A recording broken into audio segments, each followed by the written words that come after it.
வணக்கம். உமாச்சந்திரா பிரகாஷ், ஐக்கிய மக்கள் சக்தியினுடைய பிரதி செயலாளர், வடமாகாண அமைப்பாளர். அந்த வகையில் இன்றைய தினம் நாங்கள் வடக்கு மாகாண உள்ளூராட்சி சபை ஆணையாளர் திருமதி தேவநந்தினி பாபு அவர்களை சந்தித்திருக்கின்றோம். முக்கியமாக அவரிடம் ஒரு கடிதம் ஒன்றை கையளித்திருக்கின்றேன். ஏனென்றால் மிக அண்மை காலமாக தொடர்ச்சியாக உள்ளூராட்சி சபைகள் இருக்கக்கூடிய 3 பிரதான அம்சங்களான மாநகர சபை, நகர சபை, பிரதேச சபை கட்டளை சட்டங்களிலே மாநகர சபை மற்றும் நகர சபை கட்டளை சட்டங்கள் இதுவரையில தமிழ் மொழியில மொழிபெயர்க்கப்படவில்லை. இது 1987 ஆண்டு உருவாக்கப்பட்ட கட்டளை சட்டங்கள். எனவே 2018 ஆண்டு கொழும்பு மாநகர சபை உறுப்பினராக நான் சென்ற வேளையில் தான் இது தொடர்பாக அப்பொழுது தேசிய நல்லிணக்க அரச கரும மொழிகள் அமைச்சராக இருந்த தற்போது பாராளுமன்றராக இருக்கக்கூடிய பாராளுமன்ற உறுப்பினர் கௌரவ மனோ கணேசன் அவர்களிடமும் அப்பொழுது உள்ளூராட்சி சபைகள் அமைச்சராக இருந்த கௌரவ ஃபைச முஸ்தபா அவர்களிடமும் ஏனைய அதிகாரிகளிடமும் வேண்டுகோள் விடுத்திருந்தாலும் இன்று வரை அதற்கான பலன் கிடைக்காத ஒரு சூழ்நிலையில 2025 ஆண்டு மீண்டும் கொழும்பு மாநகர சபை உறுப்பினராக கடந்த மாதம் எங்களுடைய செயற்பாடுகளை ஆரம்பிக்கும் போது பல அதிகாரிகள் சம்பந்தப்பட்ட பொறுப்பு வாய்ந்தவர்களுக்கு வேண்டுகோளை விடுத்திருக்கிறார். அதே நேரத்தில் கட்சியினுடைய பிரதி செயலாளராக வடக்கு கிழக்கு மலையக மாவட்டங்கள்ல எங்களுடைய அரசியல் செயற்பாடுகளை முன்னெடுப்புகள் என்ற வகையில வடமாகாணத்தினுடைய உள்ளூராட்சி சபை ஆணையாளரிடம் இன்று எங்களுடைய விண்ணப்ப கடிதத்தை ஒப்படைத்திருக்கின்றேன். வடக்கு மாகாணத்தில் எங்களுடைய ஐக்கிய மக்கள் சக்தி உறுப்பினர்கள் உட்பட தமிழ் பேசக்கூடிய உறுப்பினர்கள் தங்களுடைய சபை நடவடிக்கைகளை ஒரு உறுப்பினராக இருந்து கொண்டு செல்வதற்காக அவர்களுக்கு தேவைப்படுகின்ற மாநகர சபை, நகர சபை கட்டளை சட்டங்களை தமிழ் மொழியில் பெற முடியாமை அவர்களுக்கு பலத்த சிரமத்தை கொடுப்பதோடு அவர்களுக்கான எங்களுக்கான மொழி உரிமை மறுப்பாக நாங்கள் பார்க்கின்றோம் என்ற ஒரு கருத்தையும் அவர்களிடம் சொல்லியிருக்கின்றேன். எனவே இது தொடர்பாக வெகு விரைவில் சம்பந்தப்பட்டவர்கள் நடவடிக்கை எடுத்து மாநகர சபை, நகர சபை கட்டளை சட்டத்தை தமிழ் மொழியில் கொடுப்பார்கள் என்று நம்புகின்றோம்.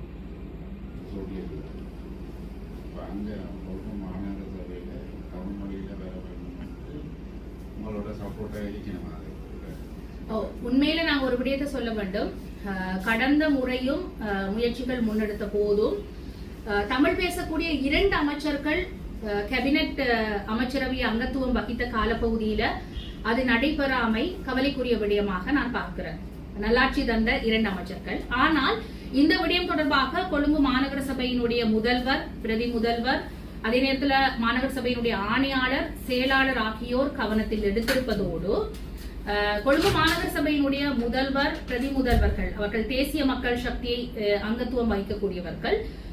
அதுவும் குறிப்பாக பிரதி முதல்வர் திரு ஹேமந்த் அவர்கள் நீதி அமைச்சரை நேரடியாக தொலைபேசி வழியாக தொடர்பு கொண்டு என்னிடம் பேசி நீதி அமைச்சர் எனக்கு ஒரு உத்தரவாதத்தை கொடுத்திருக்கின்றார்.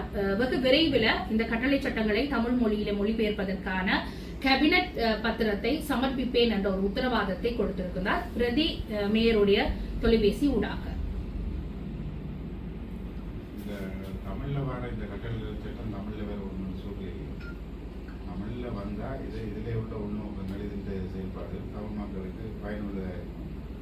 நிச்சயமாக 1987 ஆண்டு உருவாக்கப்பட்ட கட்டளை சட்டம் பிரகாரம்தான் சபை செயற்பாடுகள் முன்னெடுக்கப்படுகின்றன. உதாரணமாக கொழும்பு மாநகர சபையினுடைய முதல்வர் தெரிவின் போதும் மேல் மாகாண உள்ளூராட்சி சபை ஆணையாளர் ஒரு கருத்தை முன்வைத்திருந்தார். இந்த கட்டளை சட்டத்தினுடைய பிரகாரம் தான் இரகசிய வாக்கெடுப்புக்கு செல்கின்றேன் என்ற ஒரு கருத்தை சிங்கள மொழி மூலமாக கூறியிருந்தார்.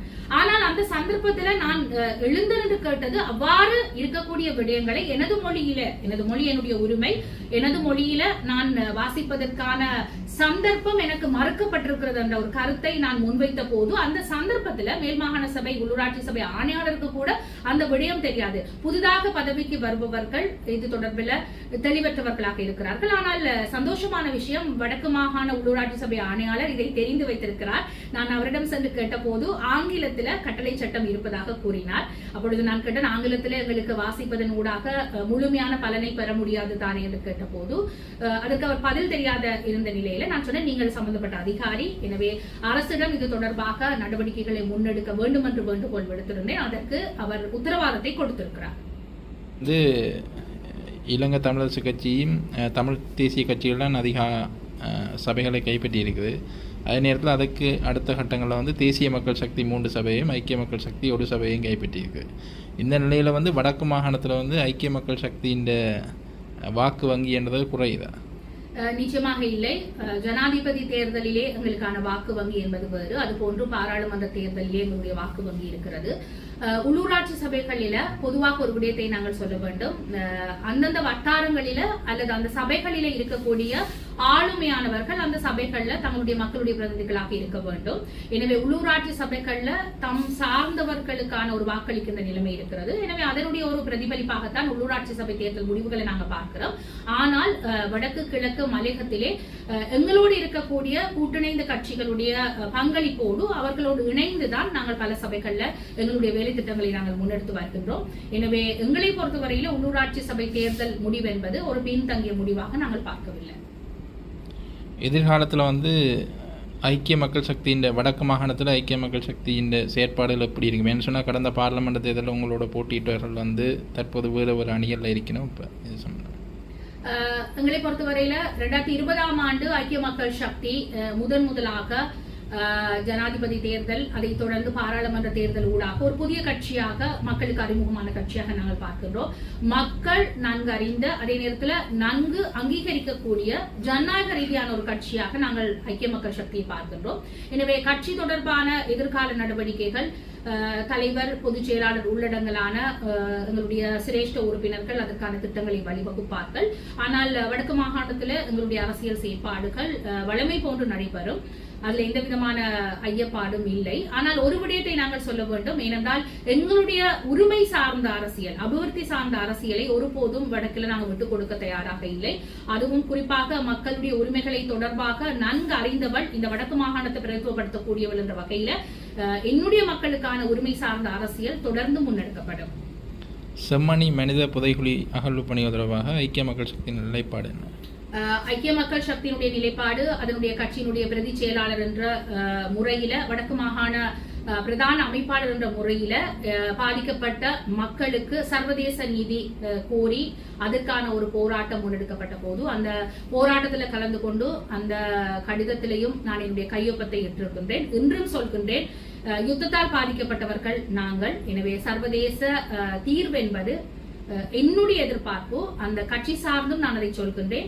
அதை கட்சி ஏற்றுக்கொள்ளும். அதை ஏற்றுக்கொள்ளாத பட்சத்தில் நான் கட்சியில இருக்க மாட்டேன் என்ற ஒரு கருத்தை நான் சொல்கின்றேன். ஆனால் கட்சி தலைவருடைய வழிகாட்டல்ல, அவருடைய அறிவுறுத்தலின் பிரகாரம் தான் நான் செம்மணி மக்கள் போராட்டத்தில் கலந்து கொண்டேன். செம்மணி தொடர்பாக இதுல எதிர்கட்சி சார்பான எந்த ஒரு பாராளுமன்ற கருத்து தெரிவிக்கிறது? நிச்சயமாக இது தொடர்பான தகவல்கள் முறையாக எதிர்கட்சி தலைவருக்கு அறிவிக்கப்பட்டுக் கொண்டிருக்கிறது. வடக்கு மாகாணத்தில் இருக்கக்கூடிய எங்களுடைய அமைப்பாளர்கள், எங்களுடைய ஏனைய பிரதிநிதிகள் ஊடாக நிச்சயமாக பாராளுமன்றத்தில் எதிர்கட்சி தலைவர் சஜித் பிரேமதாஸ் அவர்களுடைய கருத்து வெகு விரைவில் பதிவு செய்யப்படும். ஐக்கிய மக்கள் சக்தியின் பிரதி செயலாளரும் வடக்கு மாகாண பிரதம அமைப்பாளரும் கொழும்பு மாநகர சபை உறுப்பினருமான உமா சந்திர பிரகாஷின் ஊடக சந்திப்பு இன்றைய தினம் யாழ் ஊடக அமையத்தில் இடம்பெற்றது. இதன்போது சமகால நிலைமைகள் தொடர்பாக ஊடகவியலாளர்கள் எழுப்பிய கேள்விக்கு பதிலளித்தார்.